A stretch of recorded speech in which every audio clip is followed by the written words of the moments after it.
There was a time when I only read the parables as stories, moral lessons dressed in the simplicity of a shepherd's tongue. I admired their beauty, but did not hear them. They felt like distant echoes of a wisdom that belonged to another world.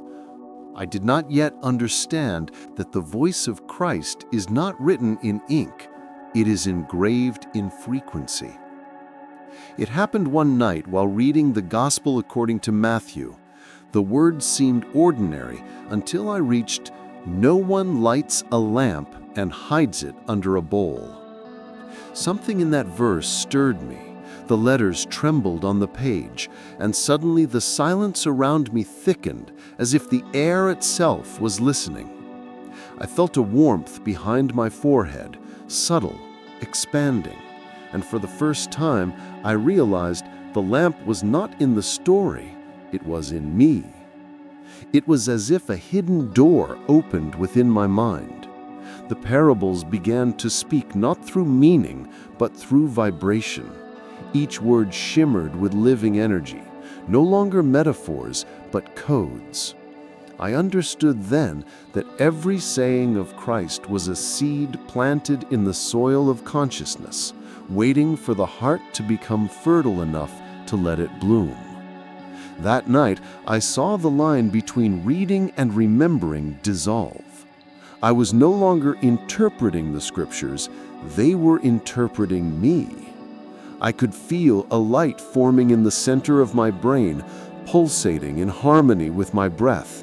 It was not imagination, it was recognition, as if I had found an ancient rhythm buried beneath centuries of noise. The more I surrendered to that inner rhythm, the clearer it became. The parables were not teaching morality, they were awakening perception. Each story, the sower, the lamp, the pearl, the mustard seed, was a mirror held to the soul. The kingdom of heaven was not a place to arrive, but a frequency to remember. And in that moment I knew Christ had never stopped speaking. Humanity had merely forgotten how to listen. I realized that the ear that hears, the one he so often mentioned, is not made of flesh. It is the spiritual ear, the listening born when the mind grows silent enough to hear the pulse of its own source. And the eye single of which he spoke is not an eye of the body, but of the soul, the luminous center through which God sees himself in man. As that realization deepened, something tender yet immense awakened in me. A light so intimate it felt like remembering who I truly was before time began. I sensed the pineal gland, that tiny crystal hidden in the middle of the brain, vibrating like a lamp long forgotten. Its glow was not physical, it was awareness itself, shimmering through every cell. It was then I understood that the kingdom of heaven was never external. It had always been coded within the architecture of our own being. The human body is the temple, and the pineal is its secret altar where heaven and earth meet. When the Christ said, "The kingdom of God is within you," he meant it literally. The eye, the lamp, the temple, the seed, all are symbols of one reality, the inner light remembering itself. And so the parables ceased to be teachings from 2,000 years ago. They became living frequencies unfolding inside me, whispering the same invitation, "Wake up, the story is happening now." In the days that followed, everything around me began to change, though nothing outside had truly moved. The sun seemed brighter, not because it shone differently, but because I was seeing through another lens. I started to sense that the same light behind my forehead was also behind every leaf, every face, every sound. It was not imagination, it was revelation. The whole world had become scripture. When I heard the wind rustling through the trees, I felt the echo of Christ's words. The Spirit blows where it wills, You hear its sound, but you cannot tell where it comes from or where it goes. The wind was no longer just air in motion. It was the breath of the divine, whispering through creation. When I saw a stranger smile, it was as though God had borrowed a human mouth to speak to me again. One morning, during silent prayer, the feeling in my brow deepened, a gentle pulse of light that rose like dawn. My body became still, my breath slowed, and there was only that radiant silence. In that silence, I heard not words, but understanding. It said, "The parables were never meant to be explained. They were meant to awaken the eye within you, the one that sees without seeing and knows without thought." I realized that the pineal gland, that small crystalline eye of light, was not a mystery of biology, but a relic of Eden itself, a living bridge between heaven and man. Through it, I could feel prayer, not as words reaching upward, but as light expanding outward, like ripples across the infinite sea. Every pulse of thought was communion, every breath a whisper back to the source. I understood then what he meant when he said, "Let your eye be single, and your whole body will be full of light." He was not speaking of theology, but of transformation. When the mind becomes single, undivided by fear or judgment, the lamp reignites, and the body becomes transparent to the soul. You do not become divine, you remember that you already are. Since that day, I can no longer separate the parables from my own heartbeat. Each one is alive, breathing, moving, rearranging my perception from within. The kingdom of heaven has ceased to be a distant promise. It is the stillness between two thoughts, the golden light behind closed eyes, the pulse of love beneath every word unspoken. And as I walk through life now, I often wonder how many others feel the same stirring, that soft warmth in the forehead, that secret trembling in the chest, that quiet voice that calls without sound. Maybe that is why these words found you. Maybe the lamp inside you is already flickering, waiting to be seen. If these words reached you, it means you too have felt the veil tremble. Tell me your name, where in this vast dream you are listening from, and what mysteries you long for us to explore together. Let's awaken, one dream, one light, one remembrance at a time. Chapter 1. The Hidden Lamp, the Secret of Inner Illumination. No one lights a lamp and hides it under a bowl. I had read those words countless times, and yet only when I began to feel their vibration did I understand that Christ was not describing an object. He was describing the human soul. The lamp is not a flame in the outer world, but the quiet fire within consciousness itself. It is the secret ember of the divine, resting in the dark center of the mind, waiting for breath. And as the wind awakens a flame, awareness awakens that inner fire. The moment we remember what we are, the lamp begins to glow again. Christ spoke to people in parables because the truth of light cannot be told. It must be ignited. Every story he told was a spark designed to reach a hidden wick within the listener. Those who heard only with their ears caught nothing but words. Those who listened with the heart caught fire. We are taught to look outward for illumination, to seek teachers, doctrines, stars in the sky. Yet the true sun has always been concealed beneath the bowl of our own forgetfulness. The bushel, as the old scripture calls it, is the weight of the world's noise, fear, shame, belief in separation. It is the shadow we place over our own divinity. But the Christ was telling us something radical. The light is already lit. You are not asked to find it, only to uncover it.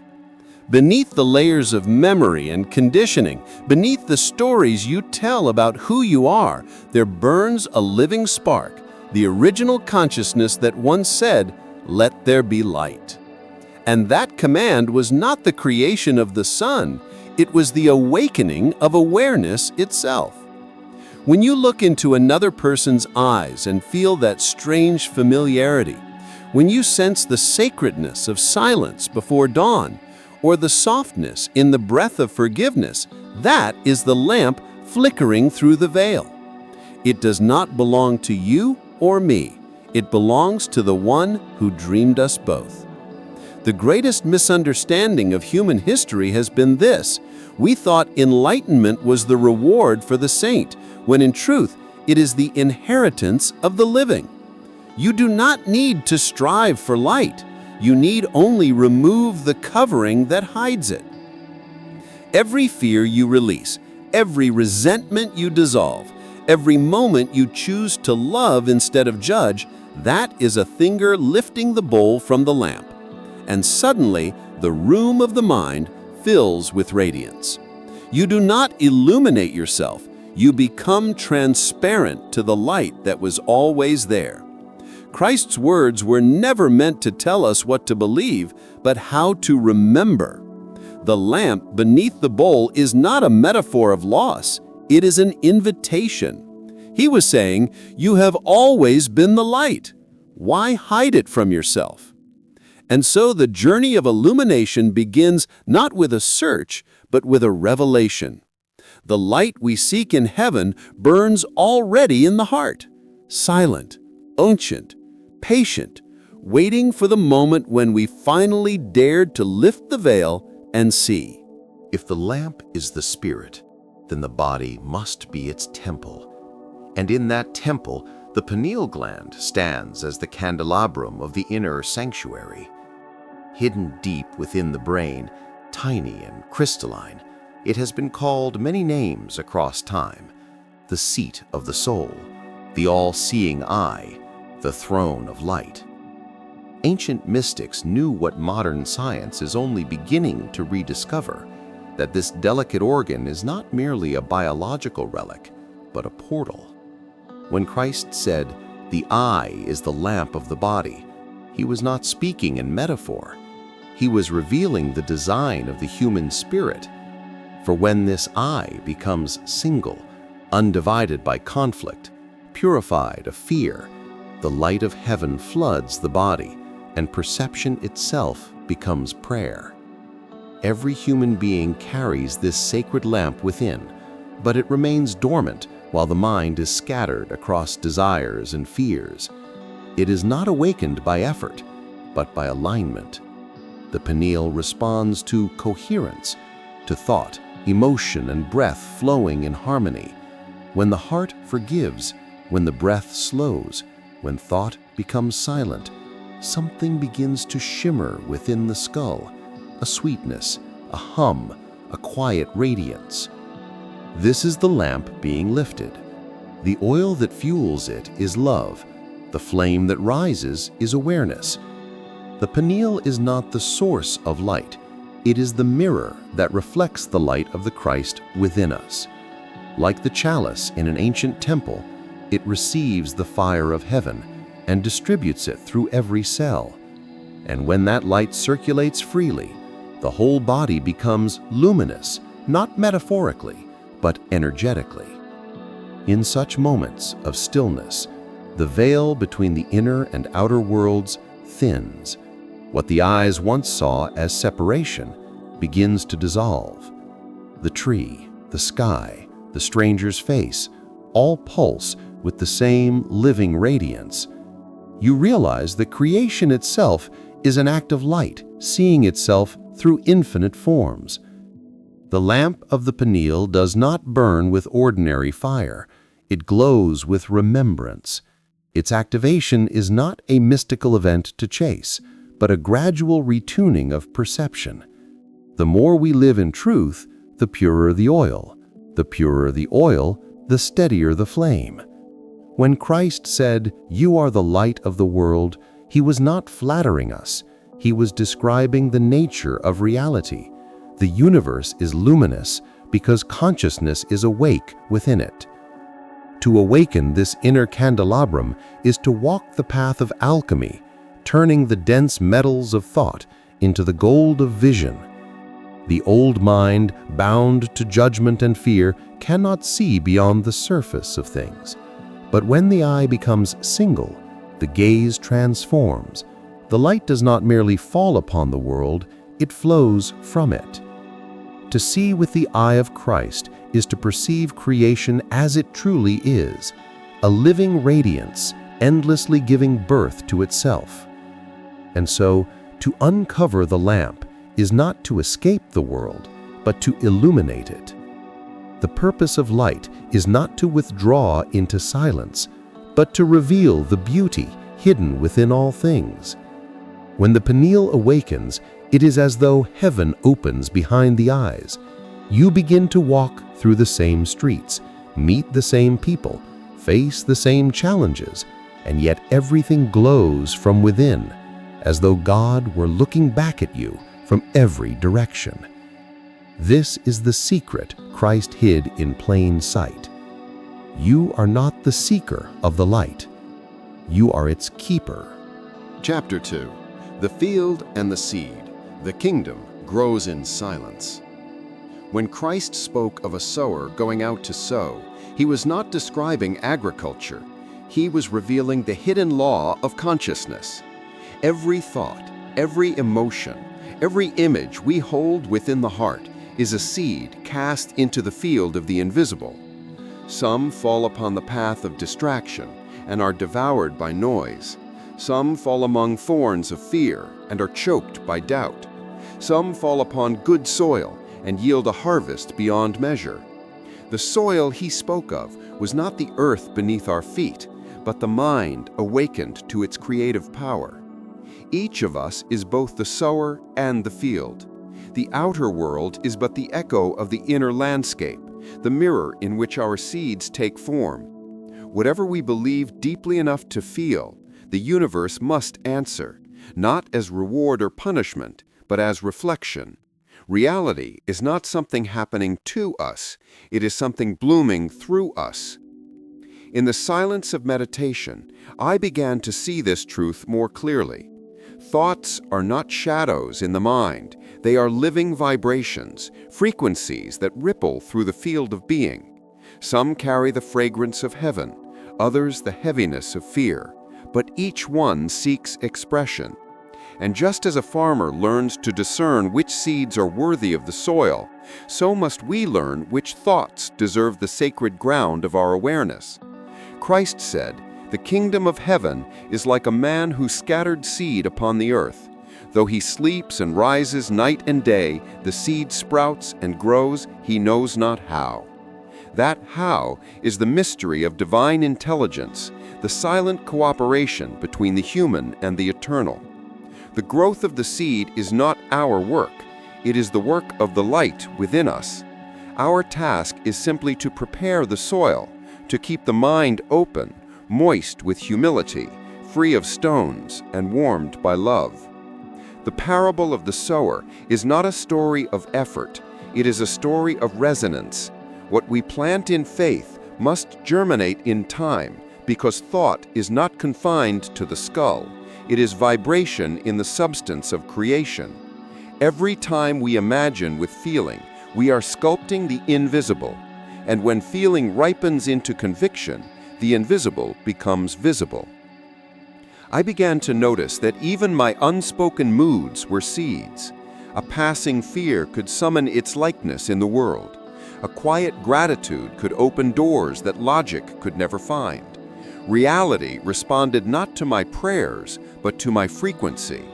I realized that the Father's will is not a distant decree, it is the natural law of harmony, the same law that guides the growth of a seed into a tree. The field of the mind does not discriminate. It will nurture weeds as tenderly as wheat. It does not judge, it simply brings forth after its kind. And so the true work of awakening is not to beg for miracles, but to plant consciously. Christ did not come to make us servants, he came to make us gardeners of light. And when the sower understands that his field is infinite, he no longer worries about outcomes. He knows that what is given in love cannot be lost.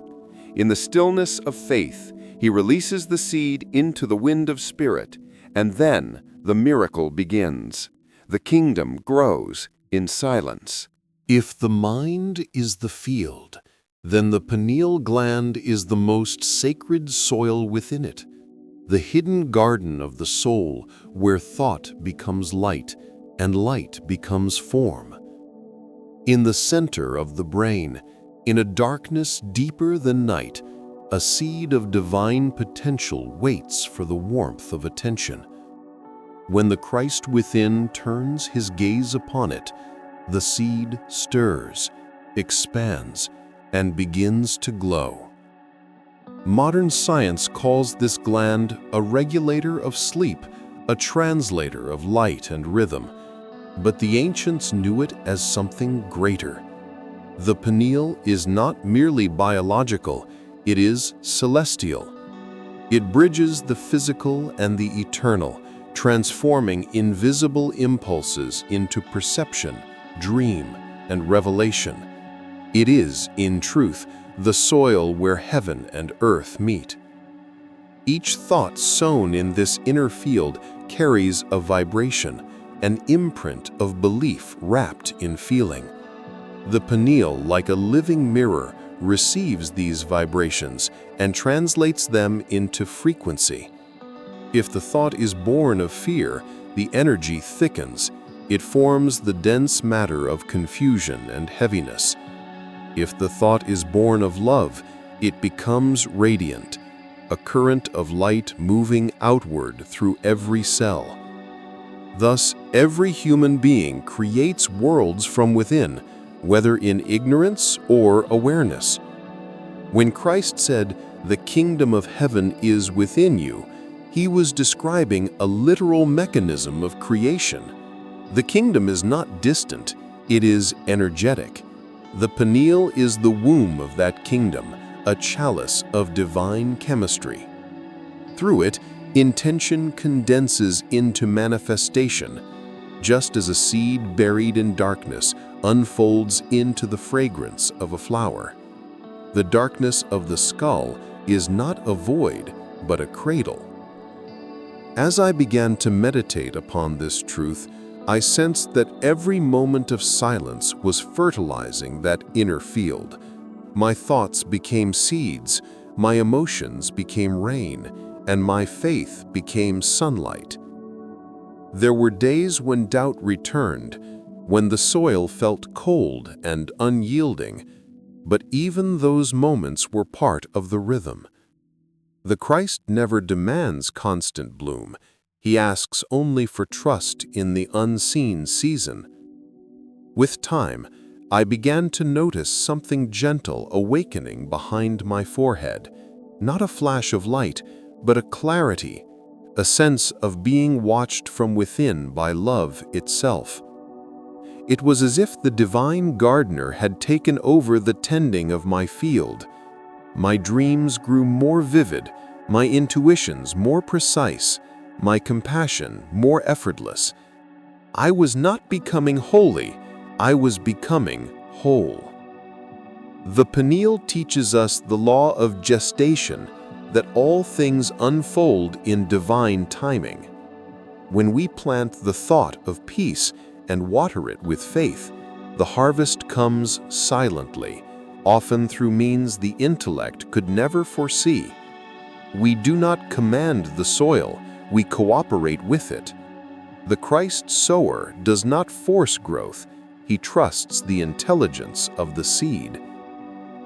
To live with an awakened pineal is to see the world as a living echo of your inner word. The faces you meet, the challenges you face, the blessings you receive, all are harvests of thoughts once planted. The universe is your field, your consciousness is the farmer. And when you finally realize that the same light shining in the seed shines in the sun, you understand the secret of the kingdom. It was never separate. The field and the sower were one all along. The silence of faith is the richest soil in existence. Plant there with love, and even the unseen will begin to bloom. Chapter 3.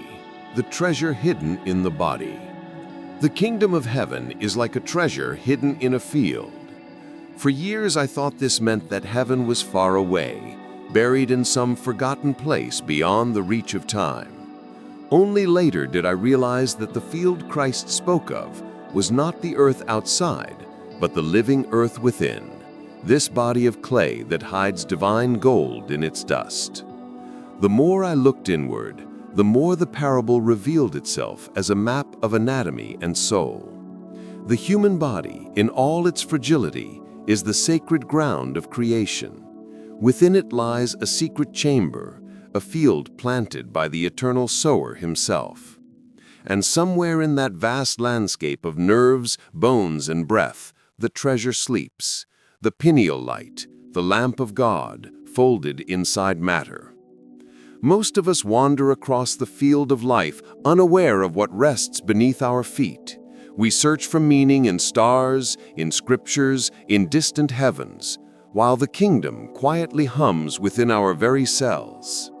We dig everywhere, but the one place where the treasure truly lies, the silent center of our own being. When Christ spoke of the man who found the treasure and in his joy sold all he had to buy the field, he was describing an exchange, not of possessions, but of perception. The treasure is hidden until we are willing to surrender everything we believe ourselves to be. To sell all we have is to release the false wealth of ego, pride, and control. Only then can the inner light be unearthed. The pineal gland is the gate to that treasure, the golden seed buried at the axis of our awareness.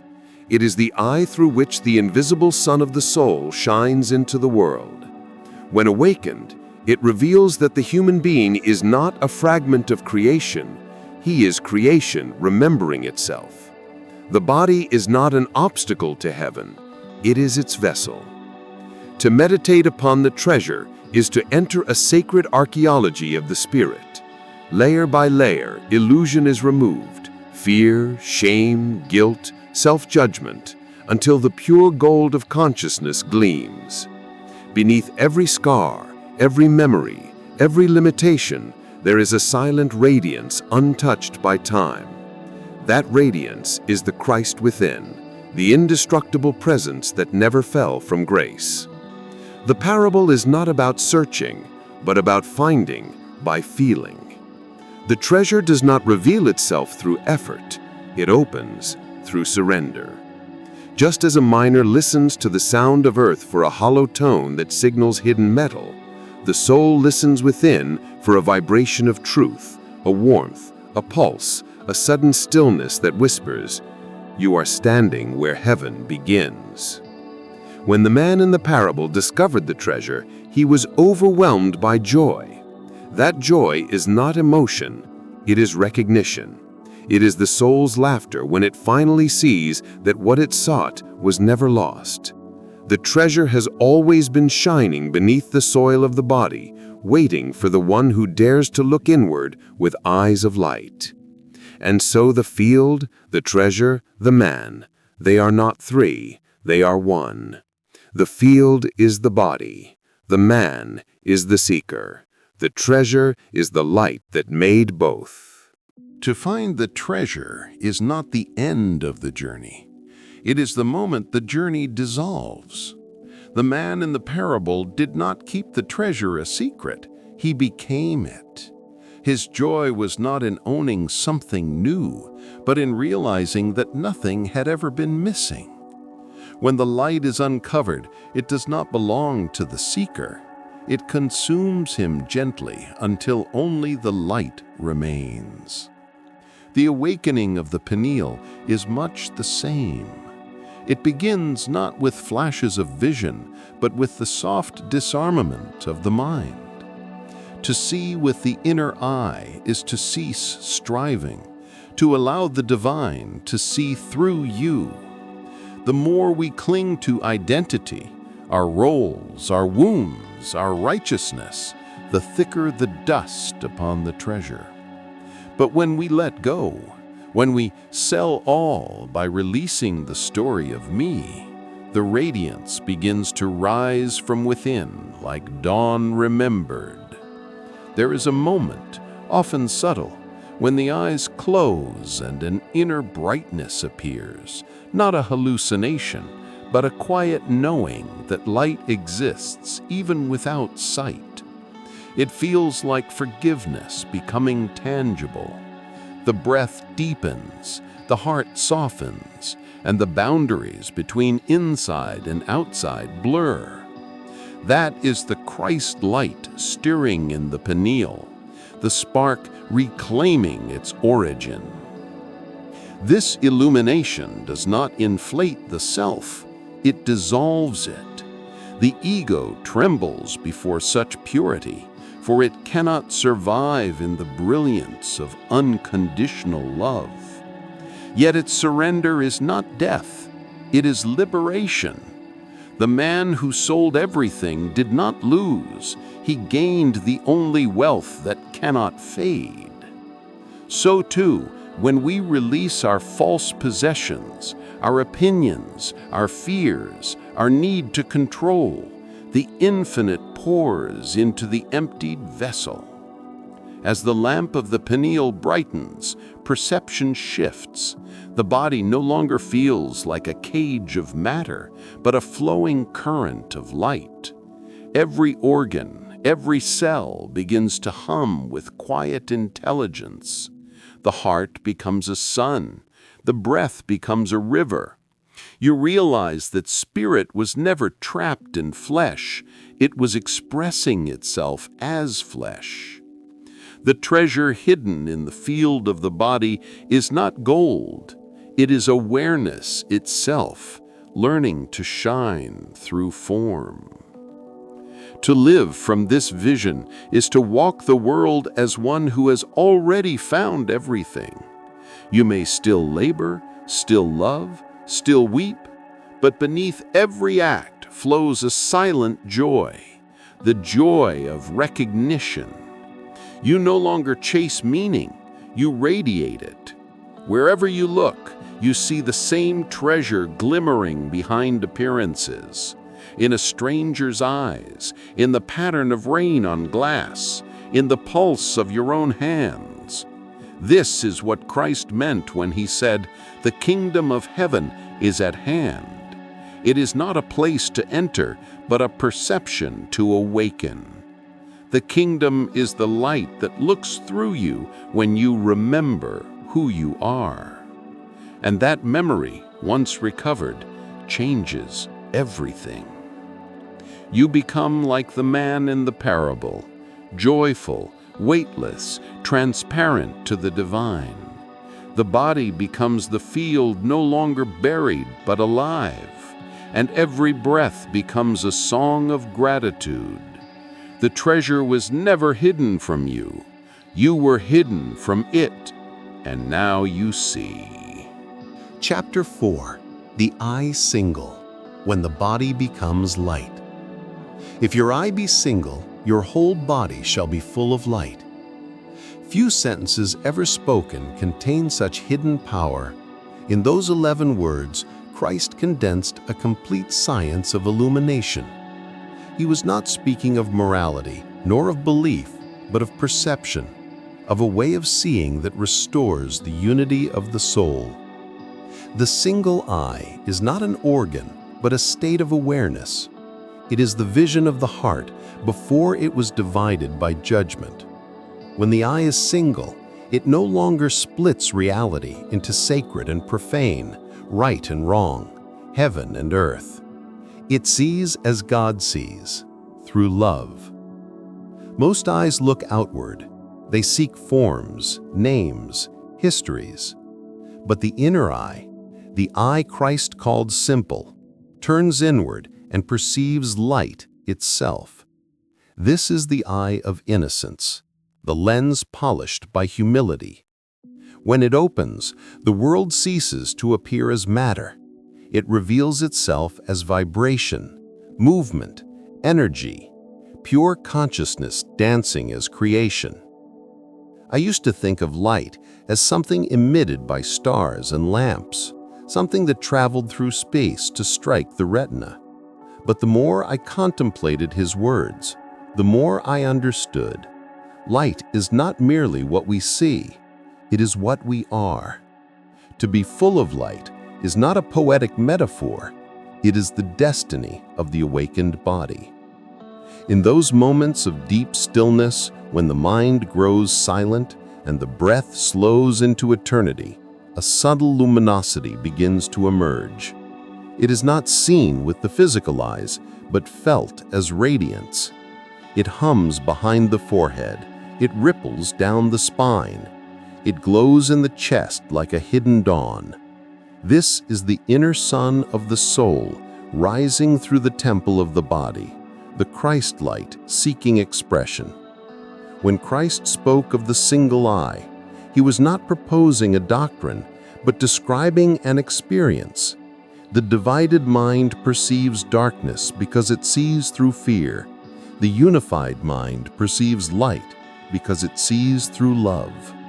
The single eye is not a privilege of saints. It is the natural function of every being who remembers their origin in the divine. And when this eye opens, when perception becomes whole again, something extraordinary happens. The body begins to respond. It becomes lighter, not metaphorically, but vibrationally. The cells align with coherence. The nervous system sings with order. The flesh itself becomes luminous, translucent to spirit. You walk through the world not as a shadow among shadows, but as a lamp lit from within. This is the miracle Christ performed in silence, not turning water into wine, but matter into light. The miracles of the gospel are metaphors for inner transfiguration. When the single eye awakens, duality collapses, and the body begins to mirror heaven. To see with that eye is to understand that all vision originates in consciousness. What we call light in the outer world is only a symbol of the true illumination, the knowing that comes when perception and love are one. And when they are one, the eye becomes whole again. This is what the ancient mystics called the marriage of the sun and moon, the union of mind and heart, reason and devotion, masculine and feminine energies within. When the two become one, when the eye becomes single, the lamp of the body ignites, and in that light, nothing is hidden. Science tells us that light behaves as both particle and wave, and that the act of observation determines its form. This is not far from the mystery Christ revealed in his words.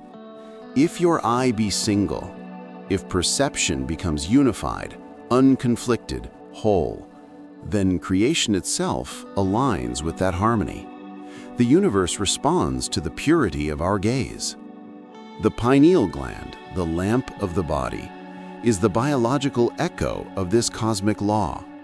It is not a coincidence that this tiny crystal at the center of the brain reacts to light, translating radiance into rhythm. It is the meeting point between the physical and the divine, a quantum sensor of consciousness. It is through this portal that awareness interacts with matter, shaping the dream of life in each moment. When the pineal awakens, it begins to vibrate with coherence, the same frequency that underlies stars, flowers, and sacred geometry. This is not myth, it is resonance. Each emotion, each thought, carries an electromagnetic signature. Fear lowers vibration. Love refines it. Gratitude synchronizes it with the pulse of creation itself. When you feel love deeply, you are not simply being spiritual. You are aligning the wave of your consciousness with the luminous field that births worlds. The ancients spoke of the third eye as the gate of heaven. Modern mystics rediscover it through science. The pineal contains microscopic crystals of calcite that can emit light when stimulated by electromagnetic energy, biophotons. These subtle photons are not metaphors. They are literal sparks of consciousness. The light of the body is real. When the mind is quiet and the heart open, these photons move in harmony, creating an inner luminosity that some describe as seeing without eyes. Christ was revealing this law long before science gave it names. To see the kingdom is to perceive with the unified field of awareness, where observer and observed are one. This is the sacred quantum. Creation is not separate from perception. The gaze of the awakened soul shapes the universe it beholds. Every miracle he performed, healing the blind, calming the storm, multiplying bread, was an expression of this truth. His consciousness was so aligned with the source that matter itself obeyed his coherence. To live with the single eye is to dwell in that same coherence, not by force, but by surrender. You no longer see through judgment, but through radiance. You begin to recognize that your inner state is the lens through which the world shines. Change the quality of the light within, and the outer forms rearrange themselves to match. In that state of purity, the pineal no longer reflects the world, it projects it. Your reality becomes an emanation of divine light. Time softens, intuition sharpens. The boundaries between self and cosmos fade into translucence. You sense that the same light flowing through the stars flows through your veins. The eye single perceives the one light, and the body responds as its vessel. When this light stabilizes, a quiet transformation occurs. Thought slow, emotion harmonizes, and the body vibrates with peace. You are no longer reacting to life, you are radiating it. The Christ light becomes the new center of gravity, and through it the human form ascends, not upward, but inward, into the kingdom that was always here. The mystery of the pineal is not that it produces light, but that it remembers it. The light was never lost. It simply waited for you to see, with the eye that does not close. And when that eye opens, when your whole body becomes light, you realize that Christ's promise was never metaphor, it was a map. Chapter 5. The Door Within. Entering the Kingdom Through Stillness. Enter your room, and when you have shut the door, pray to your Father who is in secret. For years I thought these words described a ritual, a quiet place, a folded posture, a moment apart from the noise. But the more I entered the stillness, the more I saw. Christ was not teaching a method of prayer. He was revealing the architecture of awakening. The room is the inner chamber of the mind. The door is attention. The secret is silence. The human being is built as a temple of communion. Every structure within, the spine, the heart, the brain, is a pathway designed for one purpose: to return the mind to its source. The pineal gland stands at the center of this temple like a hidden doorway. It is the hinge between seen and unseen, the threshold through which the finite mind meets the infinite presence. When Christ spoke of closing the door, he meant withdrawing the senses, turning the gaze inward until perception folds into light.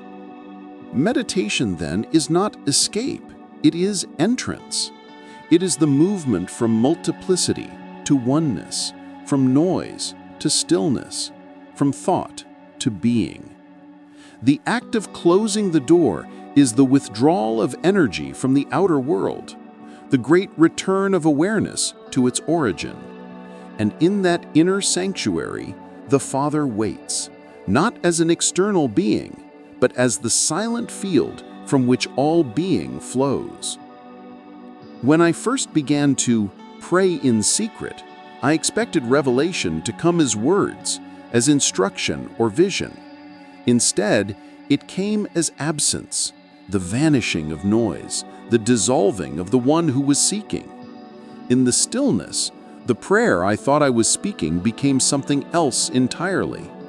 It was as though the silence itself began to pray through me. In that sacred stillness, I could feel the pineal awaken, not with light at first, but with rhythm. The breath slowed, the heartbeat aligned, and there was a subtle pulse behind the eyes, like a tide moving in and out. That pulse was not mine. It was the pulse of the universe breathing through me. And then I understood. To pray is not to speak to God. It is to breathe with God. When we turn inward and close the door of the senses, the world does not disappear. It becomes translucent. Sounds soften, time expands, and the boundaries of the body blur. You can feel the luminous presence beyond all form, the same intelligence that guides the stars, the same love that holds the heart.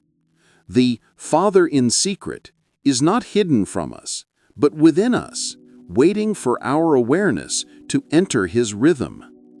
Each breath becomes a bridge, each silence a door, and through that door flows the prayer that Christ Himself embodied, not words, but vibration.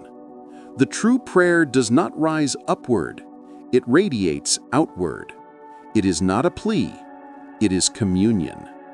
This is the mystery He revealed so gently. The door to heaven is not above the earth, but behind the eyes. To enter it, one needs no temple, no incense, no sound, only the courage to be still long enough for the light to remember itself. There is a silence that is not the absence of sound. It is the presence of eternity. When the outer voice fades and the mind stops searching for what it cannot find, something begins to sing from within. It is not a melody, but a frequency, subtle, crystalline, like light humming in the dark. This vibration is the first language of heaven. It is how the Father speaks to His children, not through words, but through resonance. In the stillness of true prayer, the pineal becomes the receiver of that celestial signal. It gathers the scattered light of the mind and focuses it into a single ray, the eye single of Christ. And as that inner sun rises, the parables that once seemed like stories suddenly rearrange themselves into living geometry. Every teaching becomes energy. Every word becomes movement. You begin to see that the parables were never meant to be explained. They were meant to be activated. When Christ said, "He who has ears to hear, let him hear," He was not referring to the ears of the body, but to the vibration of perception. Hearing, in the divine sense, is feeling. To hear a parable is to allow it to rearrange the frequencies of your being until you resonate with its truth. The pineal is the translator of that light.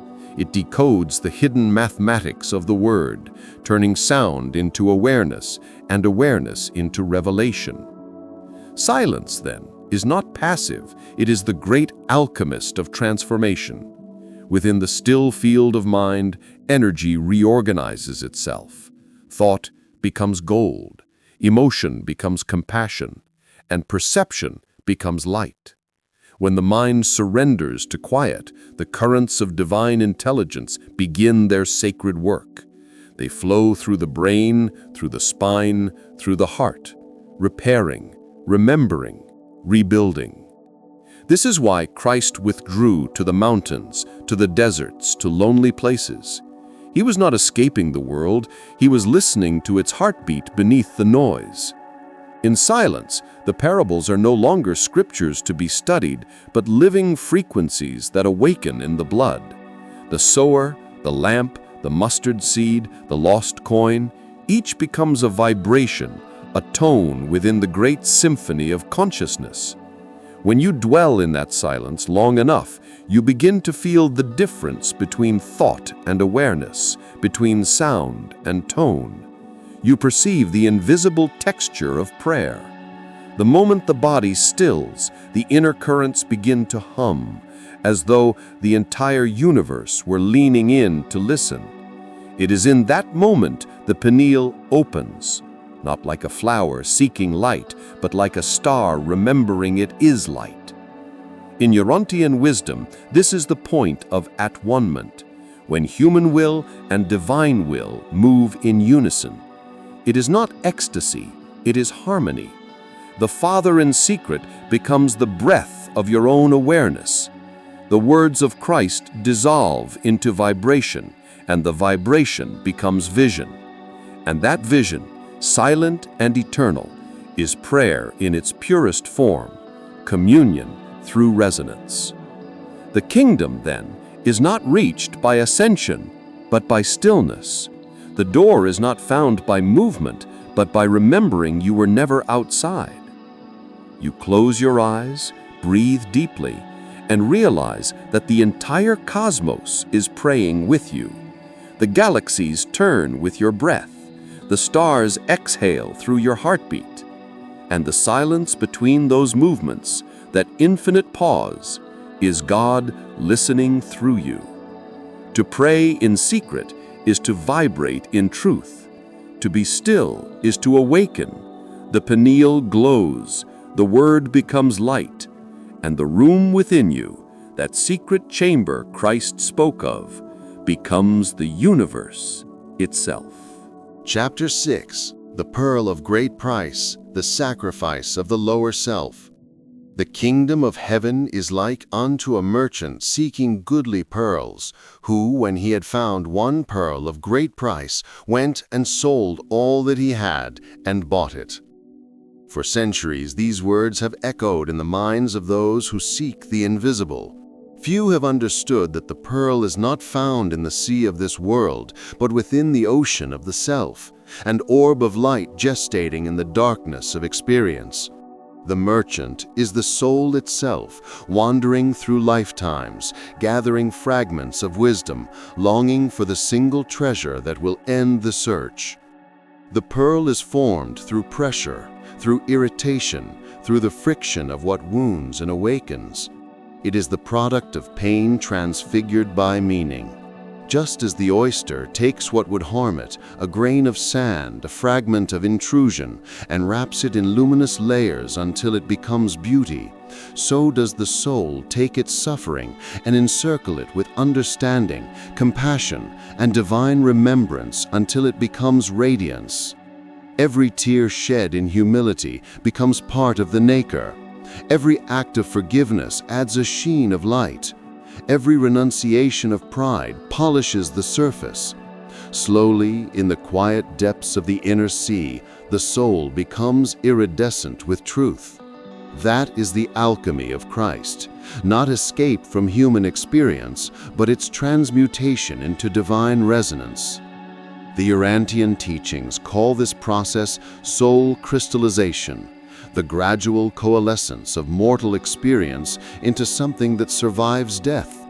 What is rough becomes rounded, what is dense becomes luminous. The pearl, then, is not a possession, but a becoming. It is the birth of the immortal within the temporal, the point where spirit and matter reconcile. But the merchant cannot buy the pearl while clinging to his possessions. The things he owns represent identities, the roles, masks, and illusions of self.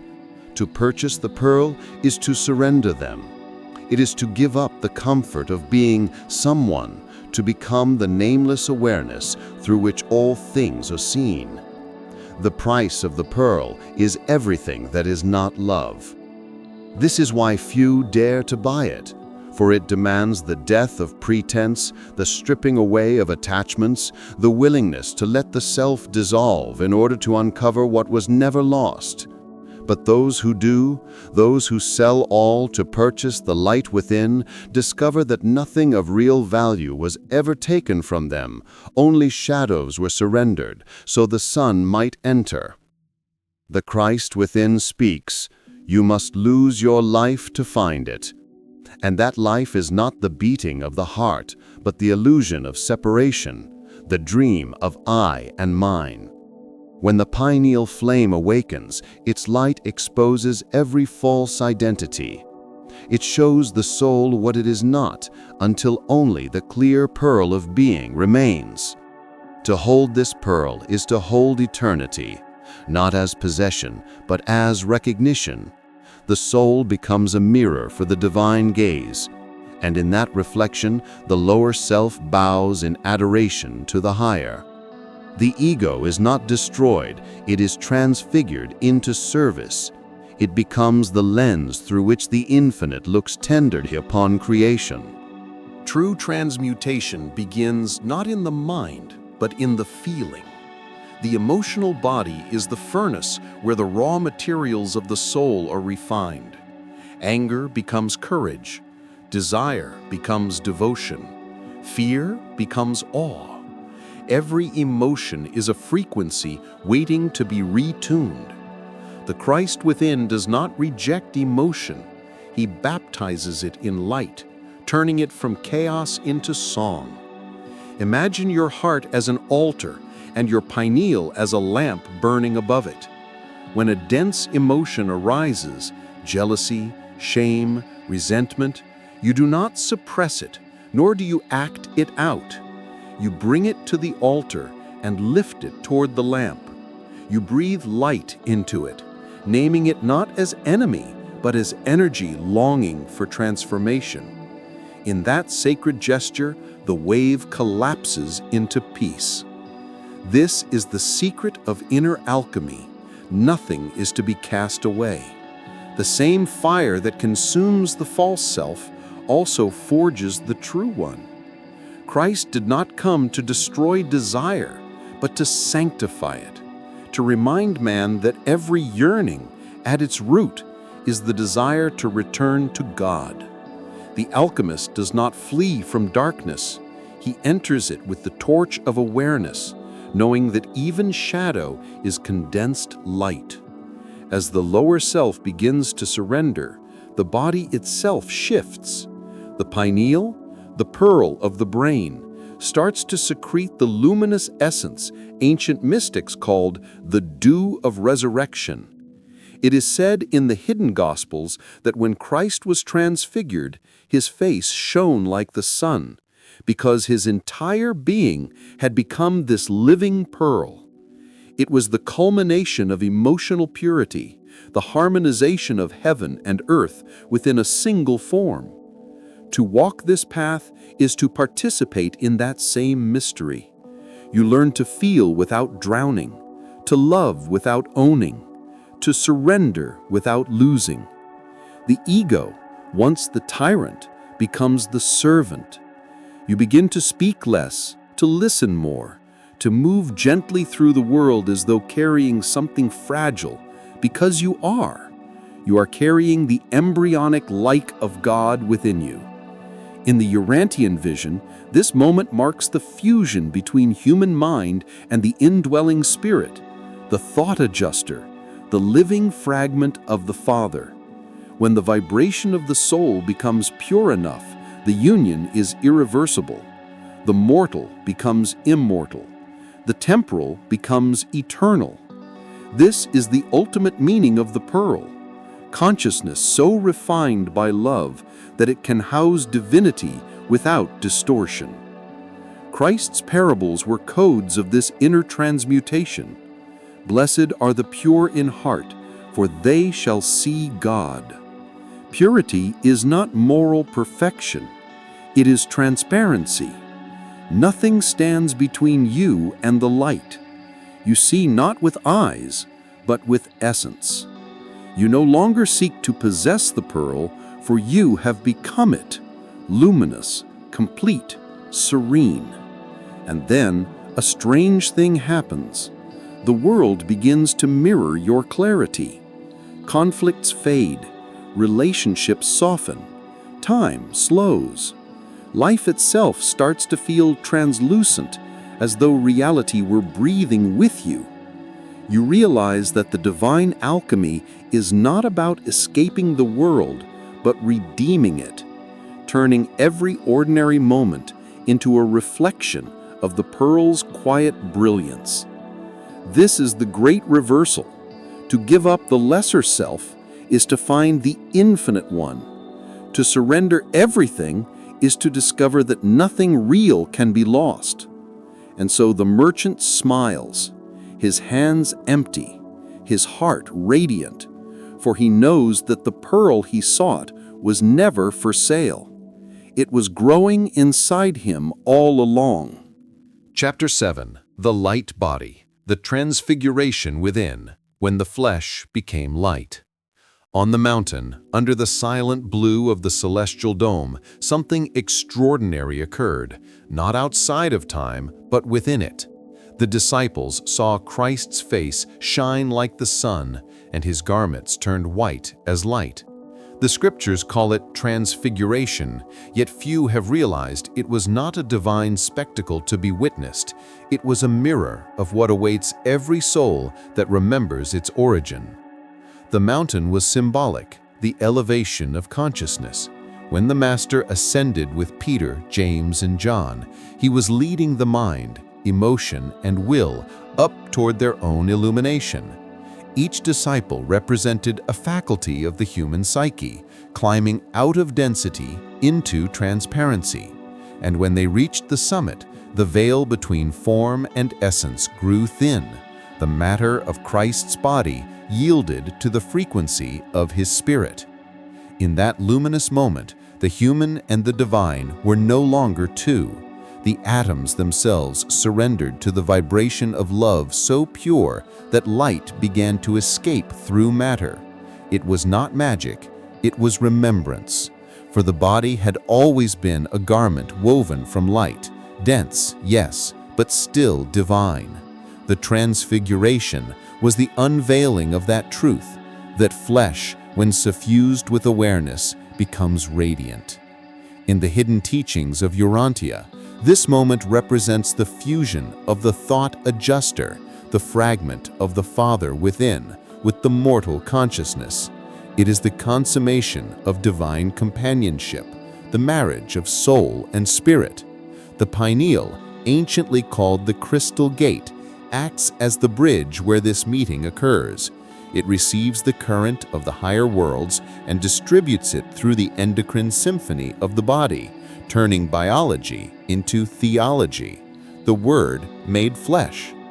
When the pineal awakens, it secretes more than hormones. It releases photons, measurable pulses of bioluminescence. These are not metaphors. Science now confirms what mystics saw as halos. The luminous aura around saints and sages is the biological echo of spiritual coherence. The cells resonate like a choir in perfect pitch, emitting light from their nuclei. In that frequency, disease cannot dwell, fear cannot hide, and separation dissolves into communion. The Master was showing humanity not what he alone could do, but what all may become when the mind ceases resistance. You are the light of the world, he said, not figuratively, but literally.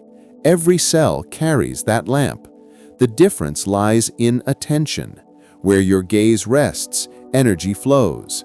When the eye turns inward and the heart becomes still, the body remembers its original composition, vibration, radiance, divine geometry.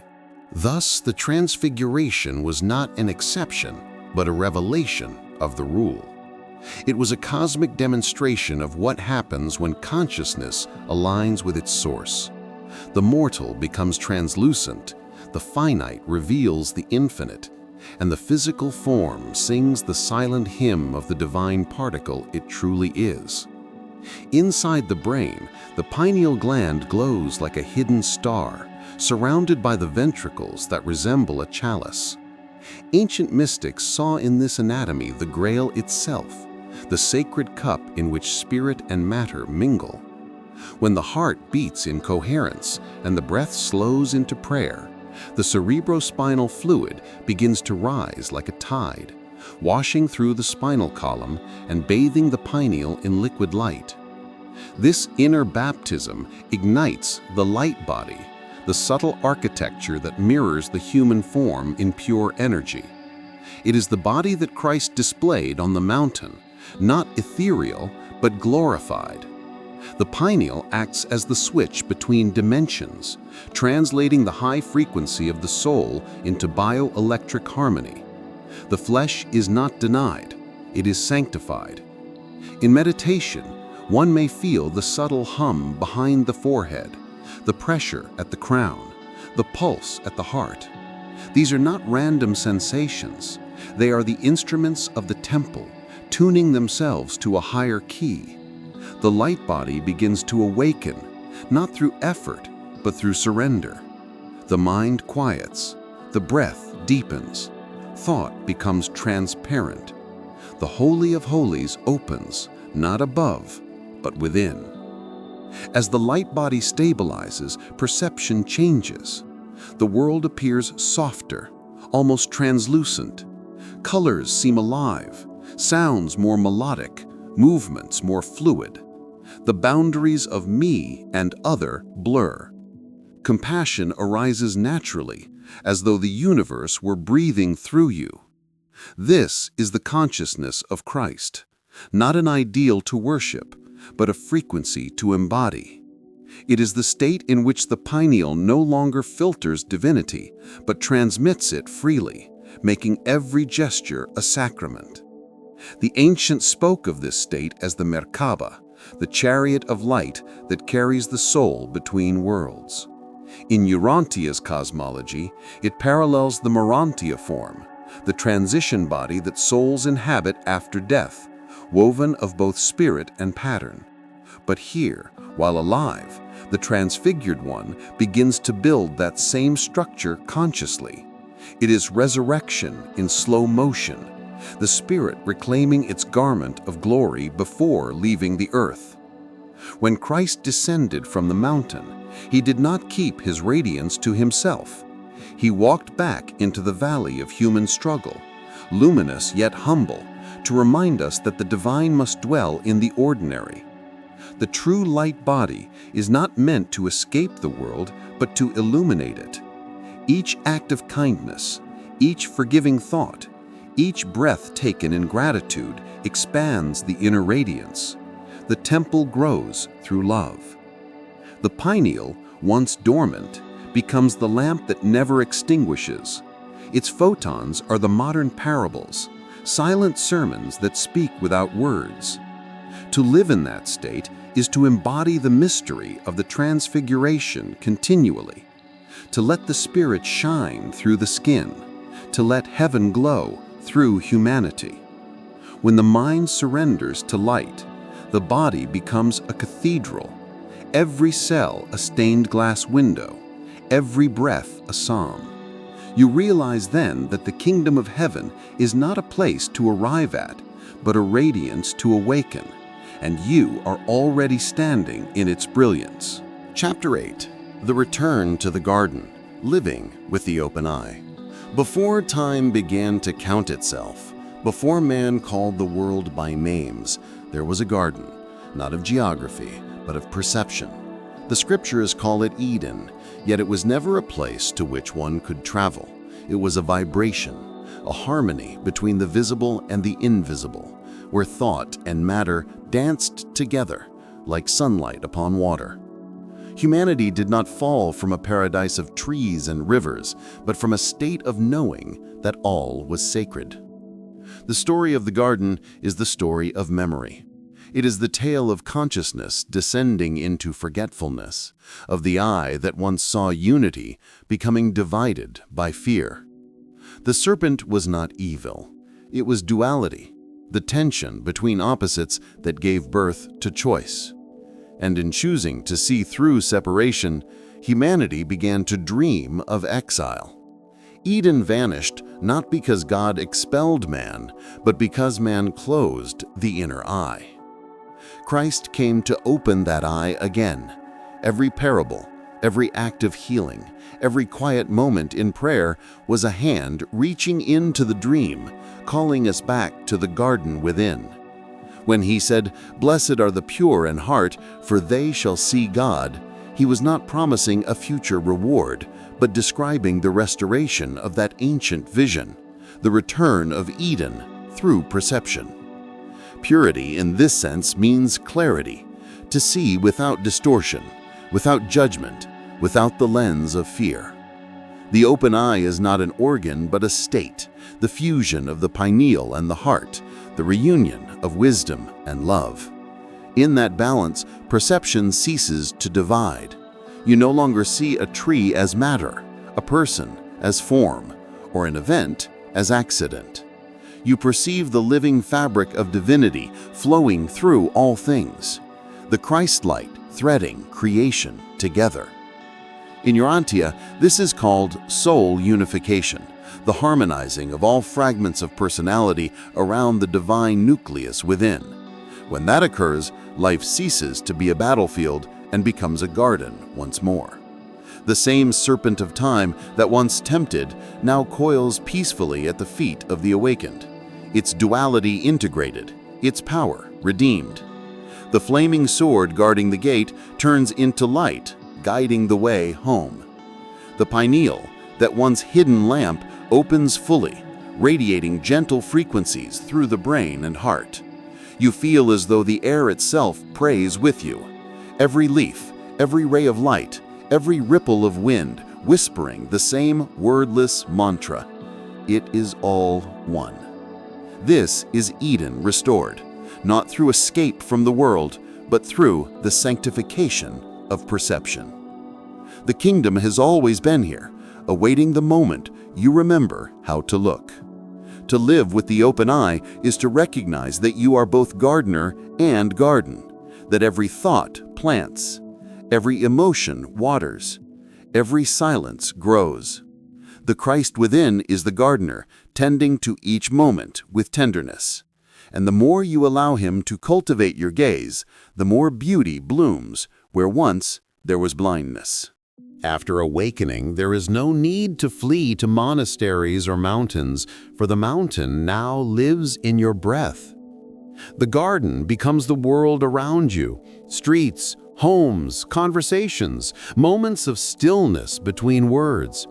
Every act, however small, becomes prayer in motion. Washing dishes becomes ablution. Walking becomes procession. Breathing becomes communion. This is the living meditation Christ embodied, a life so aligned with divine rhythm that the ordinary dissolves into the miraculous. When he broke bread, it became the cosmos remembering its wholeness. When he touched the blind, he reconnected the nerve of the soul to the vision of God. When he looked at the world, he did not see sin or loss, only light asleep, waiting to be called by name. To live with the open eye is to see through appearances into essence. You begin to perceive that behind each face, no matter how hardened or weary, the same light flickers, the same uncreated fire that burned in Christ's gaze. Compassion ceases to be moral duty and becomes spontaneous recognition. You help not because you should, but because you see yourself. The pineal and the heart pulse together in a single circuit, the crown and the chalice united. This union births what mystics called the Christ body, a field of luminous awareness that blesses everything it beholds. Your thoughts carry fragrance, your silence heals, presence itself becomes the ministry. You begin to realize that enlightenment was never about ascension, but about inclusion, to embrace everything as part of God's dream. In Urantia's cosmology, this is the threshold of Urantia consciousness, the bridge between material life and higher existence. Yet you do not wait for death to cross it, you bring heaven here. Each act of kindness lowers the ladder of light into matter. Each moment of gratitude widens the gate of the garden a little more.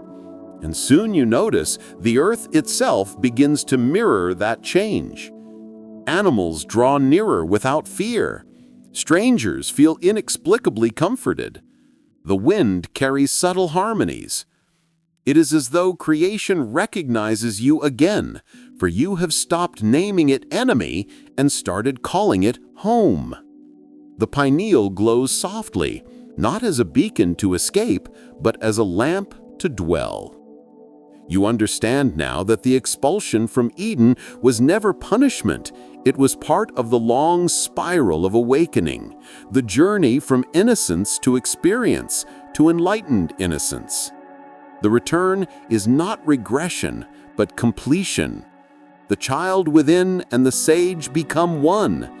And when you walk through the world with this vision, even pain becomes sacred, for you see the gardener pruning out of love, shaping every shadow into form. This is what it means to live with the open eye, to see through duality, to breathe heaven into earth, to let the Christ light within you look through your eyes. You no longer seek paradise, for you have become it. The tree of life is your spine, the river of Eden your breath, and every dawn the Father whispering, "Behold, I make all things new." Epilogue. The eye opened, and I saw light everywhere. I don't remember when the light began, only that it was not sudden. It came like dawn, quietly, tenderly, as if it had always been there waiting for me to finally stop searching for it. One morning, in the stillness between breaths, I realized that I was no longer the one looking for God. It was the light that had been looking through me all along. For years I had read the parables, meditated on the symbols, whispered the prayers, as if the kingdom were a door outside myself. I wanted visions, signs, proof. But when the eye opened, none of that mattered anymore. The revelation was not a vision at all. It was perception restored. Everything, even the ordinary, became radiant with meaning. The same sunlight that touched the leaves outside my window seemed to be the same light that pulsed behind my eyes. There was no longer an I and a world. There was only seeing and being seen. The pineal flame had awakened like a star long buried under centuries of sleep.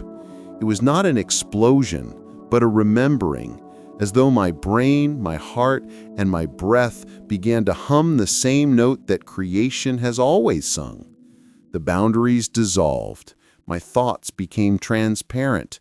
My body felt porous like glass filled with golden air. And in that silence, I heard what no words could ever capture, the gentle laughter of God within everything. It was then I understood what the transfiguration meant, not a divine display upon a mountain, but a quiet event within the soul.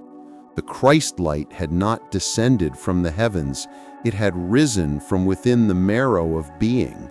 I felt it move through my spine like a river of light, spiraling upward until my whole awareness became luminous.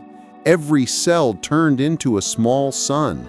Every breath carried the rhythm of eternity. When I opened my eyes, the room had not changed, yet everything was different.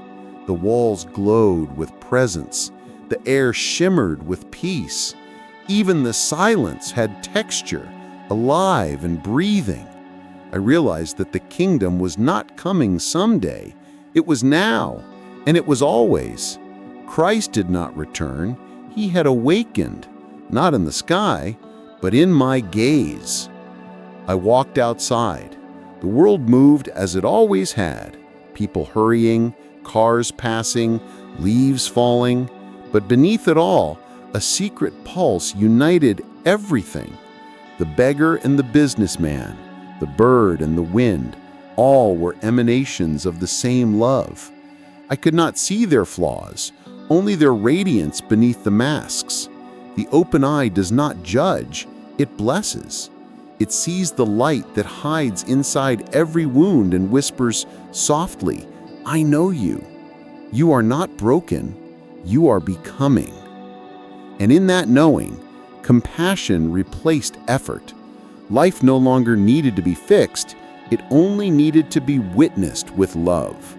The lamp within, that tiny trembling flame, grew steadier each day. Sometimes it flickers, yes, but even in darkness, it never goes out. It burns not with striving, but with surrender. And when I forget, I close my eyes, breathe, and remember that the same light that rose in Christ rises in all of us, quietly, faithfully, endlessly. I no longer pray to reach heaven, I breathe to reveal it. Each inhale brings the Father closer, each exhale releases the illusion of distance. The pineal star, the heart sun, the still mind, together they form a trinity of light, the inner holy family. I have learned that salvation was never about leaving the world, but about seeing it through sacred eyes. The tree in the garden was never forbidden, only misunderstood. Its fruit was awareness, and we are finally tasting it again. Now, when I gaze at others, I see small lamps flickering behind their eyes, some bright, some faint, but all alive. I see Christ in their laughter, in their pain, in their silence. He is the listener behind every voice, the breath behind every heartbeat. And I understand at last, the second coming will not arrive as thunder in the sky. It will unfold quietly in every awakened heart.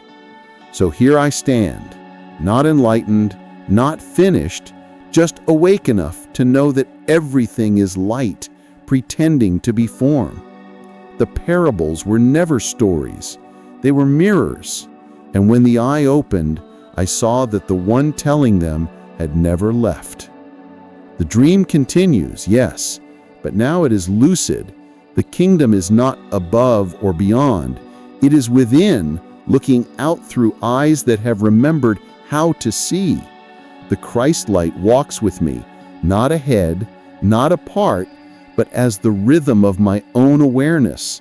And everywhere I turn, the garden blooms again, in laughter, in tears, in breath. And if these words found you, maybe the lamp within you is already flickering. Tell me, where are you listening from, and what light has begun to rise inside you? Share it below. Every word is another spark in the great flame.